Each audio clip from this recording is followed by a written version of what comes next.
It is still Sunday on Raid Shadow Legends, but you knew that.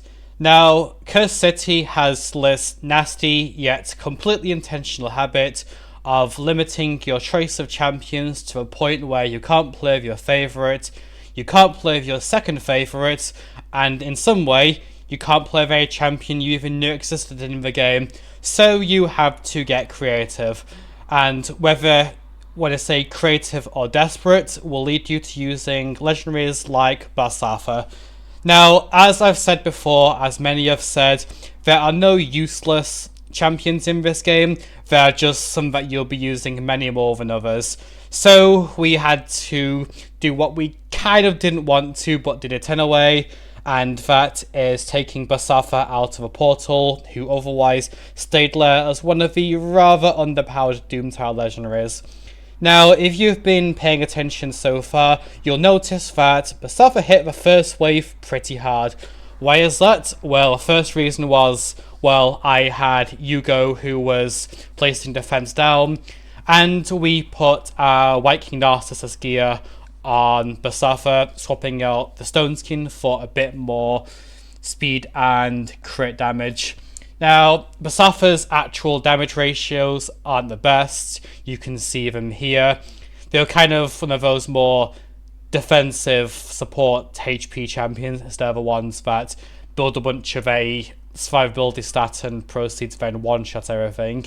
You know, like White King Narcissus. But it kind of does the job here.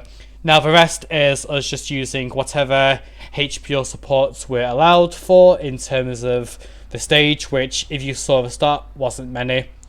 For anyone who does have Underpriest Brogni or the Lizardman mythical Hierophant Lazarius, you will probably devastate this stage on auto without even needing to do gear swaps at all. But I did wait until we had gotten 3 gear, so I could at least put people in stun sets, better speed, durability, etc. Now, playing on manual, this means I can very slowly chip down these Drexfaz and make sure I have all my cooldowns for the last wave, because, well, when we're using a bunch of dorks like this, we're not exactly the best equipped to fight a wave that does include various legendaries, some of which are strong affinity to us because, well, we're playing blue team versus red champions, and you're probably thinking, we're taking a lot of HP burn here, but we also have a decent amount of healing because we have 2 Hugos, and even Satha has an A2 that provides some kind of damage mitigation, although it's got a weird conditional shield attached which only works on champions who are on the CSC effect. I don't know why, but I guess we didn't want to make the Doomtower legendaries too strong, or strong at all, because sometimes it's okay to have time-gated champions who are good, and sometimes not, and we don't really know their inner working, so we just have to live with it as it is.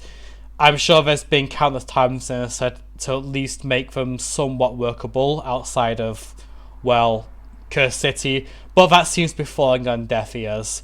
So again, we hit pretty decent damage. The Satha isn't booked, so the A3 is a 5-turn cooldown that isn't guaranteed to stun. Fully booked, it is very similar to Lady Mikage Alt's A2, Skittering Death, just on a turn longer cooldown, and obviously without any of the many other things that Lady Mikage does, which would mean you're picking her and not Satha, but it is what it is. The only thing I'll say is that, well, Satha is a Lizardman, so if you have the Legate TX comp, then Satha can't polymorphed, meanwhile can, and in terms of myself using the A2 there, I pressed auto. So that's that stage done with, and I will show you the build, which again, as I said, is mostly just the White King Narcissus setup without any books or masteries, and yeah, that's basically it. See ya.